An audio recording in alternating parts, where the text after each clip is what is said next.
regarde, il y a la course là, bien droit,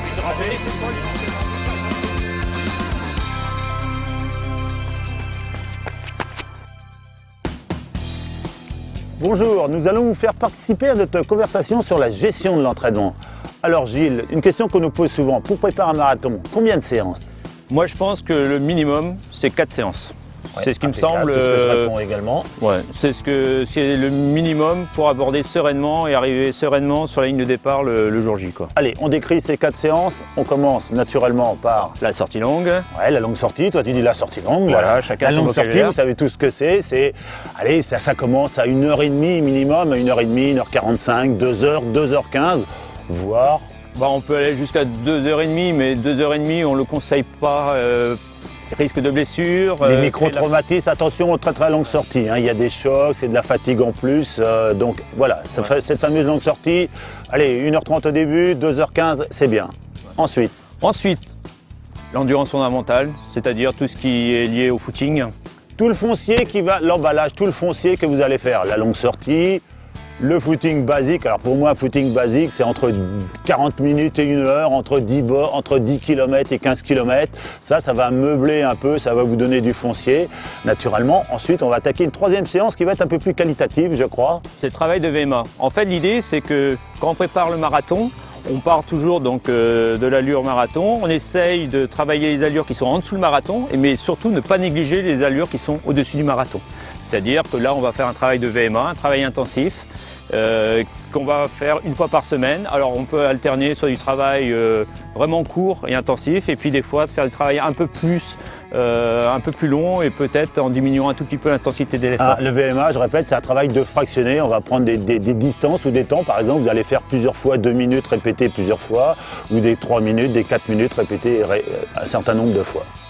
Ensuite, Dominique, 4e séance qui va être vraiment plus spécifique à l'épreuve. Donc c'est tout ce qui est le travail à allure spécifique. Ouais, on peut appeler ça du train, du seuil, hein, il y a plusieurs mots. Donc là, la fraction va être beaucoup plus longue, 5-10 minutes que vous allez répéter plusieurs fois. Donc c'est un travail assez fatigant, mais très très important pour le marathon. Ouais.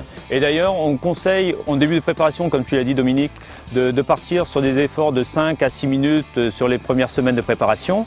Et ensuite, quand même, de garder une durée d'effort assez conséquente pour bien mémoriser l'allure, pour bien l'enregistrer, pour que le jour de la course, le coureur soit tout de suite dans son allure et ne soit pas sur un faux train, quoi. Donc ça peut se terminer les dernières séances par 3 fois 15 minutes ou 3 fois 20 minutes ou 3 fois 5 km par exemple à une allure marathon ou légèrement supérieure. Et d'ailleurs à ce sujet, sur le volume de la séance, sur ce type de travail, la limite qu'on peut fixer, je ne sais pas ce que tu en penses, 1 heure, moi je pense que c'est déjà une belle séance en termes d'allure de travail spécifique. Je suis d'accord avec toi parce qu'à ce moment-là, on rentre dans la compétition, c'est un semi-marathon, etc. On arrive donc on n'est pas dans la compétition, on est dans l'entraînement. Donc 1 heure de travail en qualité, c'est super bien. Et si j'ai la possibilité d'intégrer une 5e séance, que pouvez-vous me conseiller? Alors Dominique, je vais dire à la personne, allez, tu me refais 1 heure, 1 heure et quart de footing. Tout de suite, il va se faire 12-15 km de plus à son planning hebdomadaire. Donc naturellement, peut-être qu'avec 5 entraînements, il va dépasser, il va frôler les 100 km hebdomadaires. Et ça sera peut-être un plus pour son marathon, en effet. Et comment m'organiser si je ne peux caser que 3 séances par semaine? Alors, je ne sais pas quelle est ta réponse, toi, Dominique. Moi, je pense que c'est assez facile en fait à gérer. C'est-à-dire qu'on va regrouper 2 séances en une, et le cadre idéal pour ça, c'est la sortie longue. C'est-à-dire que le coureur va commencer par une demi-heure, 3/4 d'heure de footing, et ensuite il va effectuer son travail à allure spécifique avant de refinir par 10, 15, 20 minutes de footing. Je ne sais pas voilà, qu'est-ce que tu en penses. On garde le footing basique, la séance de fractionné, et dans la longue sortie, on va faire un petit peu de train. Donc des choses toutes simples pour 3 séances. Et peut-on remplacer la sortie longue par une sortie vélo? Alors, en période annuelle, je dirais oui. Lorsqu'on prépare vraiment son marathon, on fait de la course à pied, on s'investit sur 8, 10, 12 semaines. Si on a déjà peu de temps pour s'entraîner, allez, je serais plutôt à 100% pour la course à pied. Après le marathon, là, pour récupérer, on prend le vélo, la natation, l'aquajogging et le reste. Je suis tout à fait d'accord avec toi, Dominique, parce que en fait, ce qui fait l'entraînement sert aussi à devenir efficace, à devenir économe dans le geste que l'on fait. Et si on fait du vélo, on ne fait pas de la course à pied. Et puis on a peu de temps rentabilisé, hein. Vous l'avez dit, vous n'avez que 3 entraînements à faire, il faut rentabiliser au maximum notre temps. Alors c'est une question aussi d'organisation. Est-il intéressant d'intégrer de la préparation physique dans son entraînement? Coach.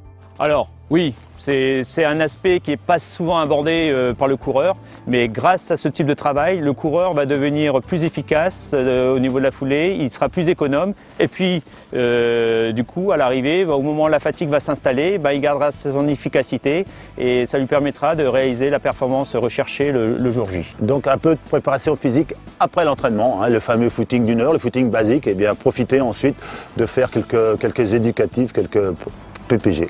Et à l'entraînement, y a-t-il des erreurs à éviter? Alors, pour moi, la principale erreur chez le coureur, c'est dans la gestion de ses allures à l'entraînement, pas bien déterminé, et surtout peut-être de vouloir augmenter trop rapidement le volume de son entraînement. C'est-à-dire que tant que le coureur progresse, il n'a aucun intérêt, je ne sais pas ce que tu en penses, à augmenter son entraînement. Il risque plus d'avoir un effet néfaste, c'est-à-dire se blesser, basculer dans du surentraînement, plutôt que d'en tirer un bénéfice, quoi. Voilà, on parle de plan d'entraînement, mais on peut parler aussi de plan de carrière, c'est-à-dire d'une année à l'autre. On ne modifie pas tout de 50 ou de 100%, tout ça, ça se fait progressivement aussi, et vous allez progresser d'année en année. Et d'un point de vue nutrition sportive, y a-t-il des choses à travailler pendant l'entraînement?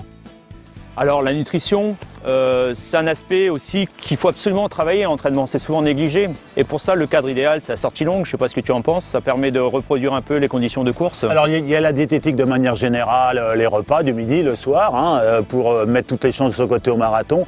Et à chaque entraînement, en effet, il y a quand même des choses à faire, dont à la fameuse longue sortie, s'habituer à boire, les boissons de récupération, essayer ses gels, enfin tout ce qui est possible imaginable. Et il en est du même chose du matériel d'ailleurs.